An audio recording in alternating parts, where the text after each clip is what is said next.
D Devaraj Aras ಅವರ 110ನೇ ದಿನದ ಜನ್ಮದಿನದ ಶುಭಾಶಯಗಳು. ಈ ಕಾರ್ಯಕ್ರಮದ ಅಧ್ಯಕ್ಷತೆ ವಹಿಸಿಕೊಂಡಂತ ಆತ್ಮೀಯರು, ನಮ್ಮ ತಾಲೂಕಾ ದಂಡಾಧಿಕಾರಿ ಆದಂಥ ಮಜ್ಗಿ ಅವರೇ, ಮತ್ತೊಬ್ಬ ಅಧಿಕಾರಿ ಆದಂಥ ಉಸ್ಮಾನಿ ಅವರೇ, ರೈತ ಮುಖಂಡರು, ಸಮಾಜದ ಹಿರಿಯರಂತ DT ಪಾಟೀಲ್ ಅವರೇ, ತಾಲೂಕ್ ಪಂಚಾಯತಿ ಅಧ್ಯಕ್ಷರಾದಂಥ ಗ್ರಾಮ ಪಂಚಾಯತ್ ಅಧ್ಯಕ್ಷರಾದ ಮೇಟಿ ಅವರೇ, ಸಹೋದರ ಅರ್ಜಿ ಅವರೇ, ನಮ್ಮ ಸ್ನೇಹಿತರಾದಂಥ ಅಬ್ದುಲ್ ಅವರು, ಸಂಜು ಅವರೇ, ಇಲ್ಲಿ ಸೇರಿದ ಅಕ್ಕ ತಂಗಿಂದಿರೇ, ಅಣ್ಣ ತಮ್ಮಂದಿರೇ ಹಾಗೂ ದೇವರಾಜ್ ಅವ್ರ ಸರ ಅಭಿಮಾನಿಗಳು, ಬಂಧುಗಳೇ, ನಾವೇನಾದರೂ ಅಹಿಂದ ವರ್ಗದವರು, ಹಿಂದುಳಿದ ವರ್ಗದವರು ಶಿಕ್ಷಣದಿಂದ ಸದೃಢವಾಗಿದ್ದೇವೆ ಅಂತ ಹೇಳಿದ್ರೆ ಅದಕ್ಕೆ ಕಾರಣ ದೇವರಾಜ್ ಅರಸ್ ಅವರು. ಹಾವನೂರು ಆಯೋಗದ ವರದಿಯನ್ನ ಜಾರಿಗೆ ತರದಿದ್ರೆ ಮಜ್ಗಿ ಸಾಹೇಬ್ರಂತವರು ತಹಸೀಲ್ದಾರ್ ಅಕ್ಕರೋ ಆಗುದಿಲ್ಲ ಅನ್ನೋದನ್ನ ಕಲ್ಪನೆ ಮಾಡಿಕೊಂಡ್ರೆ ಈ ದೇಶ ಹೆಂಗಿರ್ಬೋದಂತ ಮೈ ಜುಮ್ ಅನಿಸ್ತದೆ. ಅವತ್ತು ಶೈಕ್ಷಣಿಕವಾಗಿ ಹಿಂದುಳಿದ ವರ್ಗದವರಿಗೆ ಬಹಳ ಅನಾನುಕೂಲ ಇತ್ತು. ಅವತ್ತಿನ ಕಾಲಘಟ್ಟ ಕೂಡ ಇವತ್ತಿನ ಜಾತಿ ಪದ್ಧತಿಗಿಂತ ದೊಡ್ಡ ಜಾತಿ ಪದ್ಧತಿ ಇತ್ತು. ಅಂತ ಸಮಯದಲ್ಲಿ ಹಾವನೂರು ಆಯೋಗದ ವರದಿಯನ್ನ ಜಾರಿಗೆ ತಂದರು. ಅದಾದ ಮೇಲೆ ಈ ಮಲವನ್ನು ಹೊರುವಂಥದ್ದು ಪದ್ಧತಿ ಇತ್ತು. ಅವರು ಮುಖ್ಯಮಂತ್ರಿಗಳಾದ ಮೇಲೆ ಮೊದಲನೇ ಹೆಜ್ಜೆ ದಲಿತರು ಮಲವನ್ನ ಹೊರುವುದನ್ನ ನಿಷೇಧ ಮಾಡಬೇಕಂತೇಳಿ ವಿಧಾನಸಭೆಯಲ್ಲಿ ಕಾನೂನು ತಂದಂತ ಏಕೈಕ ಪುಣ್ಯಾತ್ಮ ಅಂದ್ರೆ ದೇವರಾಜ್ ಅರಸ್ ಅವರು ಸ್ಮರಿಸ್ಕೋಬೇಕಾಗ್ತದೆ. ಬಂಧುಗಳೇ, ದೇವರಾಜ್ ಅರಸ್ ಅವರು ಉತ್ತರ ಕರ್ನಾಟಕದ ಭಾಗದಲ್ಲಿ ಯಾವುದೋ ಒಂದು ಕಾರ್ಯಕ್ರಮ ಬಂದಾಗ ಹಳ್ಳ್ಯಾಗ ಹೋಗುವಾಗ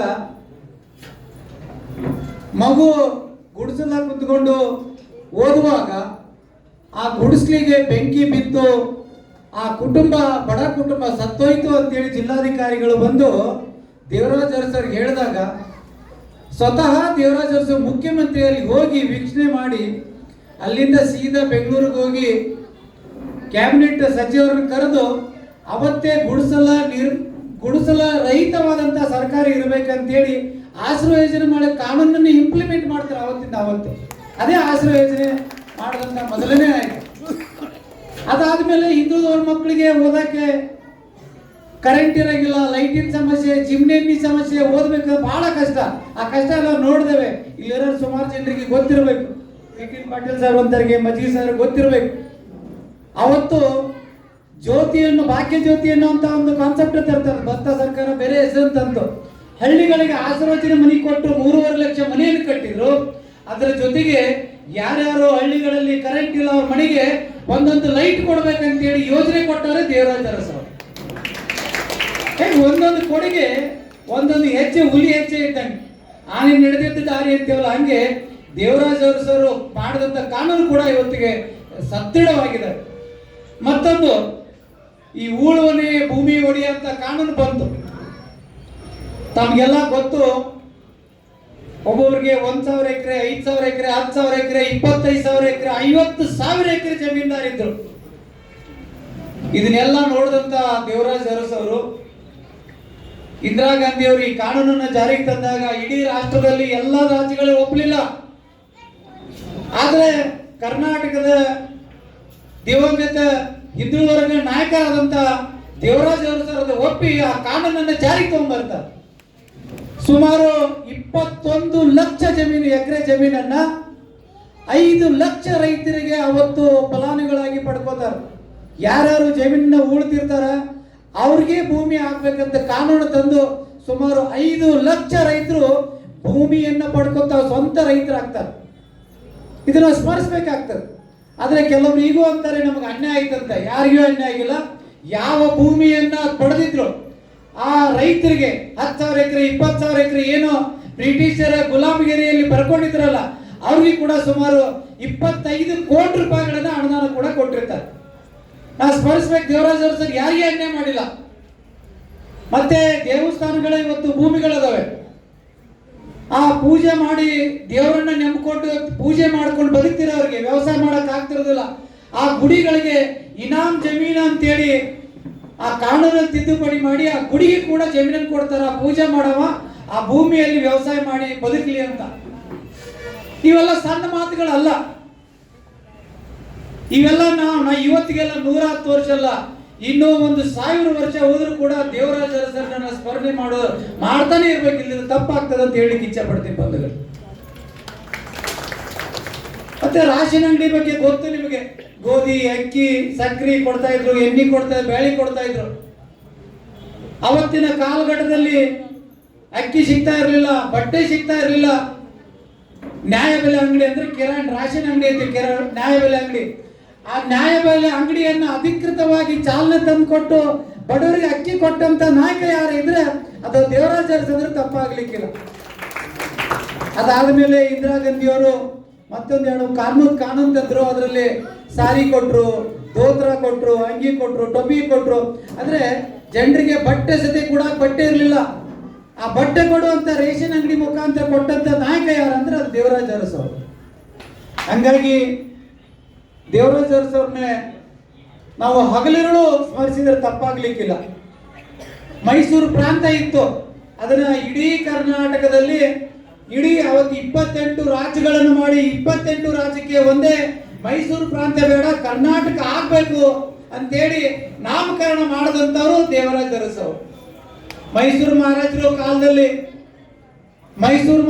ಕಾಲದಲ್ಲಿ ಮೈಸೂರು ರಾಜ್ಯನೇ ಇರಬೇಕು, ಬೇರೆ ರಾಜ್ಯ ನಿರ್ಮಾಣ ಆಗ್ಬಾರ್ದಂತ ಹೆಸರನ್ನ ನಿರ್ಮಾಣ ಆಗ್ಬಾರ್ದಂತ ಹೇಳಿ ಅವತ್ತು ಮೈಸೂರು ರಾಜರು ಬಹಳ ಗಟ್ಟಿಯಾಗಿದ್ರು. ಅವರು ದೇವರಾಜ ಅರಸು ಅವರಿಗೆ ಎಷ್ಟೇ ಒತ್ತಾಯ್ತಂದ್ರು, ಇಲ್ಲ ನಾನು ಒಂದು ಪ್ರಾಂತ ನಾಯಕಲ್ಲ, ಇಡೀ ರಾಜ್ಯದ ಹೆಸರು ಚೇಂಜ್ ಮಾಡಬೇಕು, ಕಪ್ಪು ನಾಡಿಂದ ಬೆಳೆದಂತ ಜಮೀನುಗಳಿಗೆ ಕರ್ನಾಟಕ ಅಂತ ನಾಮಕರಣ ಮಾಡ್ಬೇಕಂತೇಳಿ ಏಕೀಕರಣದ ಮೊದಲನೇ ಮುಖ್ಯಮಂತ್ರಿ ದೇವರಾಜ ಅರಸು.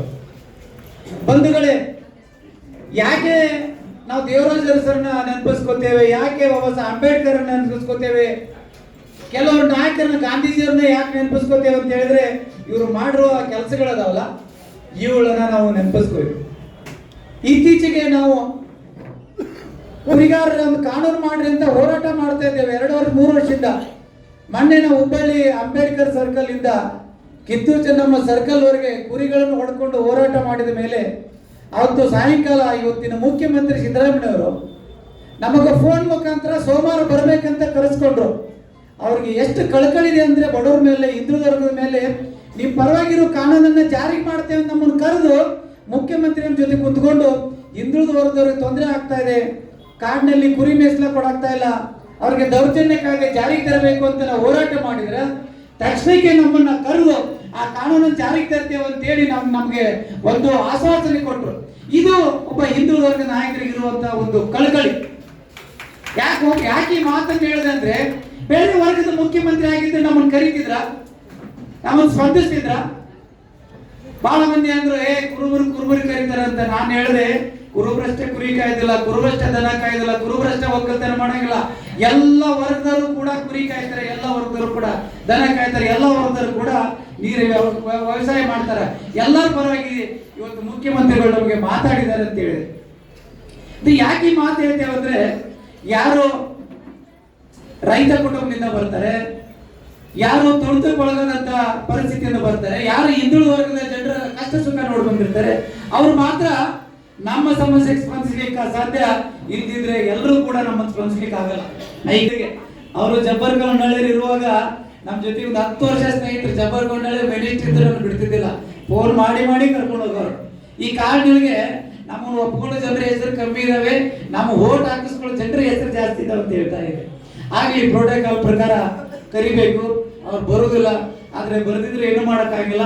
ತಾಲೂಕಾ ದಂಡಾಧಿಕಾರಿಗಳು ಈ ಕಾರ್ಯಕ್ರಮ ನಡೆಸಬೇಕು, ಹಿಂದುಳಿದ ವರ್ಗದ ಅಧಿಕಾರಿಗಳು ಈ ಕಾರ್ಯಕ್ರಮ ನಡೆಸಲೇಬೇಕು. ಮತ್ತೆ ನನಗೆ ಈ ವೇದಿಕೆಗೆ ಕರೆದು ಮಾತಾಡಲಿಕ್ಕೆ ಅವಕಾಶ ಮಾಡಿಕೊಟ್ಟಿದ್ದಂತ ತಮ್ಮೆಲ್ಲರಿಗೂ ಧನ್ಯವಾದ ಹೇಳಿ ನನ್ನ ಮಾತಿಗೆ ವಿರಾಮ ಕೊಡ್ತೀನಿ. ಜೈ ಕರ್ನಾಟಕ.